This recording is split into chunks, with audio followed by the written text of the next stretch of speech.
آج ہم باتیں تو بہت کرتے ہیں اولاد کے مستقبل کے بارے میں، کریئر پلاننگ کے بارے میں، اپنے اہداف کو کیسے مقرر کرنا ہے، اپنے گولز کو کیسے مقرر کرنا ہے، سیلف ایکچولائزیشن کیا ہے، سیلف ڈسکوری کیا ہے، ڈٹرمنیشن کیا ہے، کنوکشن کیا ہے، time management, risk management, fear management, ان سب پر ہم سارے باتیں کرتے ہیں، ہم بھی بیانات کرتے ہیں، اس کی اہمیت کو اجاگر کرتے ہیں۔ اور یہ ضروری بھی ہے کہ بھائی اپنی انفرادی زندگی کو بہتر کیسے بنائیں، اپنی عائلی زندگی کو بہتر کیسے بنائیں، اجتماعی زندگی کو بہتر کیسے بنائیں، اور یہاں تک کہ پھر ہم عالم اسلام کے حوالے سے بھی بڑی بڑی باتیں کرتے ہیں کہ آج امت مسلمہ کہاں کھڑی ہے، ہماری زبوں حالی کے اسباب کیا ہیں، آج علم کی کمی ہے اور ٹیکنالوجی میں ہم پیچھے رہ گئے ہیں۔ میرے دوستو ایک بات میں تمہیں بتا دوں، آج ہماری جتنی تعداد ہے دنیا میں، اتنی تعداد ہماری ماضی میں کبھی نہیں تھی۔ ظاہری اسباب اور دنیاوی قوت کے اعتبار سے آج جتنی طاقت ہمیں حاصل ہے، ماضی میں اتنی طاقت ہمیں کبھی حاصل نہیں تھی۔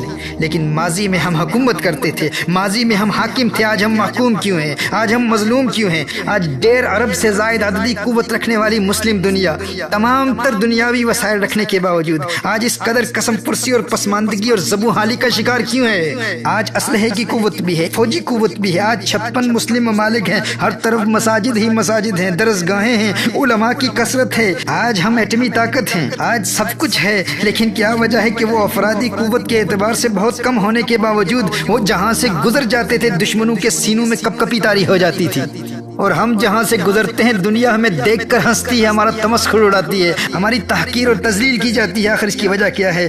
فرق کیا ہے ہم میں اور ان میں؟ میرے دوستو فرق صرف یہی ہے کہ وہ تعداد میں کم تھے لیکن ان کے پاس سجدوں کی لذت تھی، سجدوں کی قوت تھی۔ ہم تعداد میں بہت زیادہ ہونے کے باوجود سجدوں کی لذت سے محروم ہے۔ فرق یہی ہے، ہمارے پاؤں قبر میں ہے لیکن ابھی تک نہ خود عبادت میں استقامت، نہ خود سجدوں کی حقیقی لذت حاصل کر پائے، اور نہ ہی اپنی اولاد کے دلوں میں یہ جذبہ بیدار کر سکے۔ ماضی میں تعداد میں بہت کم تھے لیکن آخر وہ کون سی روحانی قوت تھی جو ہمیں توپوں سے لڑا دیا کرتی تھی؟ تھے ہم ایک تیرے مار کا آراؤں میں، خشکیوں میں کبھی لڑتے کبھی دریاؤں میں، دی آزانے کبھی یورپ کے کلیساؤں میں، کبھی افریقہ کے تپتے ہوئے صحراؤں میں، شان آنکھوں میں نہ جچتی تھی جہاں داروں کی، کلمہ پڑھتے تھے ہم چھاؤں میں تلواروں کی۔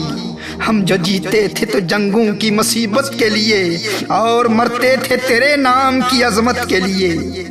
تھی نہ کچھ تیغ زنی اپنی حکومت کے لیے، سر بکف پھرتے تھے کیا دہر میں دولت کے لیے۔ ٹل نہ سکتے تھے اگر جنگ میں اڑ جاتے تھے، پاؤں شیروں کے بھی میدان سے اکھڑ جاتے تھے۔ تجھ سے سرکش ہوا کوئی تو بگڑ جاتے تھے، تیغ کیا ہے ہم توپ سے لڑ جاتے تھے۔ نقش توحید کا ہر دل پہ بٹھایا ہم نے، زیر خنجر بھی یہ پیغام سنایا ہم نے۔ صفائے دہر سے باطل کو مٹایا ہم نے، نوع انسانی کو غلامی سے چھڑایا ہم نے۔ تیرے کعبے کو جبینوں میں بسایا ہم نے، تیرے قرآن کو سینوں سے لگایا ہم نے۔ بنی اغیار کی اب چاہنے والی دنیا، رہ گئی اپنے لیے ایک خیالی دنیا۔ ہم تو رخصت ہوئے اور انہیں سنبھالی دنیا، پھر نہ کہنا ہوئی توحید سے خالی دنیا۔ تیری محفل بھی گئی، چاہنے والے بھی گئے، شب کی آہیں بھی گئی، صبح کے نالے بھی گئے، دل تجھے دے بھی گئے، اپنا صلہ لے بھی گئے، آ کے بیٹھے بھی نہ تھے اور نکالے بھی گئے، آ کے بیٹھے بھی نہ تھے اور نکالے بھی گئے۔ لطف مرنے میں ہے باقی نہ مزہ جینے میں، کچھ مزہ ہے تو یہی خون جگر پینے میں۔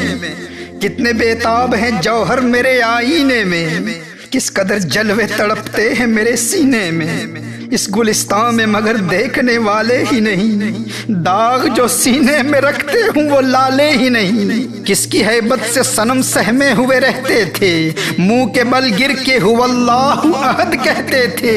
آ گیا عین لڑائی میں اگر وقت نماز، آ گیا عین لڑائی میں اگر وقت نماز، قبلہ روحوں کے زمین بوس ہوئی قوم حجاز، ایک ہی صف میں کھڑے ہو گئے محمود و ایاز۔ نہ کوئی بندہ رہا نہ کوئی بندہ نواز، بندہ و صاحب و محتاج و غنی ایک ہوئے، تیری سرکار میں پہنچے تو سبھی ایک ہوئے، تیری سرکار میں پہنچے تو سبھی ایک ہوئے۔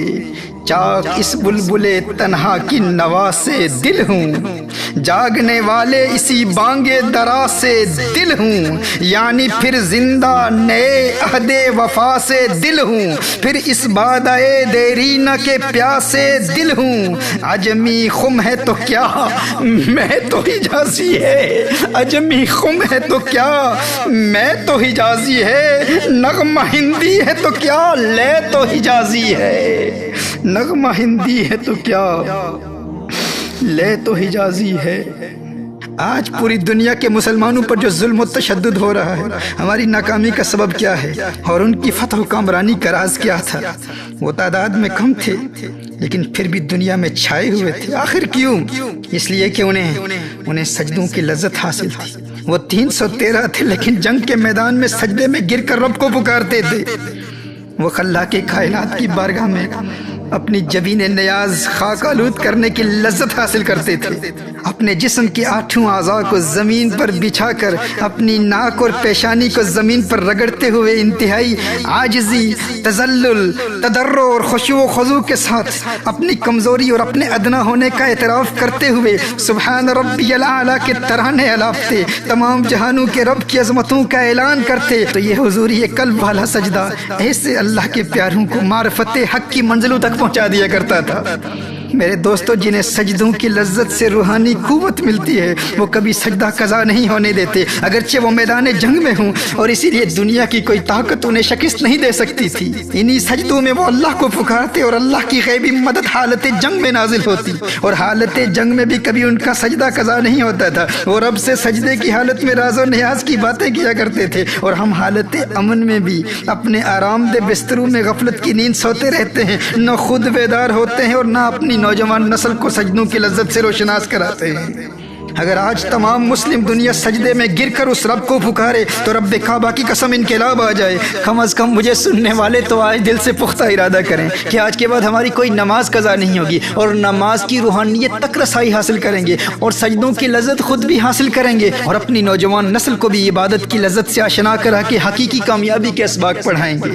اب دنیا کی کوئی طاقت ہمیں ہماری نماز سے محروم نہیں رکھ سکتی۔ اب 3 نمازیں پڑھنے والے نہیں، 4 نمازیں پڑھنے والے نہیں، پورے دن کی نمازیں عشاء کے ساتھ ملا کر قضا پڑھنے والے نہیں بنیں گے۔ ہم ہر نماز اس کے وقت پر ادا کریں گے، اور سجدوں کی ان روحانی فورسز کے ذریعے اپنے ان اسلاف کے نقش قدم پر چلیں گے جن کے متعلق علامہ اقبال علیہ رحمہ نے فرمایا، آ گیا عین لڑائی میں اگر وقت نماز، قبلہ رو ہو کے زمین بوس ہوئی قوم حجاز، ایک ہی صف میں کھڑے ہو گئے محمود و ایاز، نہ کوئی بندہ رہا نہ کوئی بندہ نواز، بندہ و صاحب و محتاج و غنی ایک ہوئے، تیری سرکار میں پہنچے تو سبھی ایک ہوئے۔